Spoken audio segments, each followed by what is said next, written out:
बहुत समय पहले की बात है। किसी गांव में एक बूढ़ा व्यक्ति रहता था। उसके दो बेटे थे। बूढ़ा वस्तुओं के उपयोग के मामले में कंजूस था और उन्हें बचा कर उपयोग किया करता था। उसके पास एक पुराना चांदी का पात्र था। वह उसकी सबसे मूल्यवान वस्तु थी। उसने उसे संभालकर संदूक में बंद कर रखता था। उसने सोच रखा था कि सही अवसर आने पर ही उसका उपयोग करेगा। एक दिन उसके यहाँ एक संत आए। जब उन्हें भोजन परोसा जाने लगा तो एक क्षण को बूढ़े व्यक्ति के मन में विचार आया कि क्यों न संत को चांदी के पात्र में भोजन परोसूं।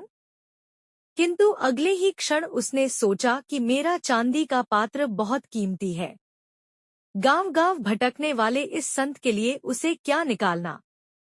जब कोई राजसी व्यक्ति मेरे घर पधारेगा तब यह पात्र निकालूंगा। यह सोचकर उसने पात्र नहीं निकाला। कुछ दिनों बाद उसके घर राजा का मंत्री भोजन करने आया। उस समय भी बूढ़े व्यक्ति ने सोचा कि चांदी का पात्र निकाल लूं। किंतु फिर उसे लगा कि ये तो राजा का मंत्री है। जब राजा स्वयं मेरे घर भोजन करने पधारेंगे तब अपना कीमती पात्र निकालूंगा। कुछ दिनों के बाद स्वयं राजा उसके घर भोजन के लिए पधारे। राजा उसी समय पड़ोसी राज्य से युद्ध हार गए थे और उनके राज्य के कुछ हिस्से पर पड़ोसी राजा ने कब्जा कर लिया था। भोजन परोसते समय बूढ़े व्यक्ति ने सोचा कि अभी-अभी हुई पराजय से राजा का गौरव कम हो गया है। मेरे पात्र में किसी गौरवशाली व्यक्ति को ही भोजन करना चाहिए।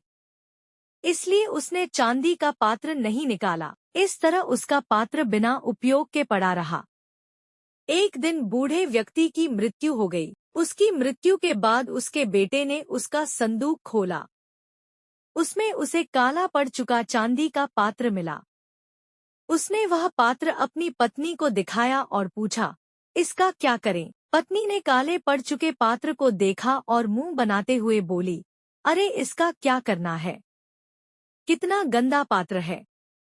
इसे कुत्ते को भोजन देने के लिए निकाल लो। उस दिन के बाद से घर का पालतू कुत्ता उस चांदी के पात्र में भोजन करने लगा। जिस पात्र को बूढ़े व्यक्ति ने जीवन भर किसी विशेष व्यक्ति के लिए संभाल कर रखा, अंततः उसकी ये गत हुई। शिक्षा। मित्रों, किसी वस्तु का मूल्य तभी है जब वह उपयोग में लाई जा सके।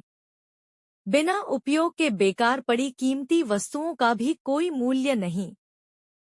इसलिए यदि आपके पास कोई वस्तु है तो यथा समय उसका उपयोग कर लें।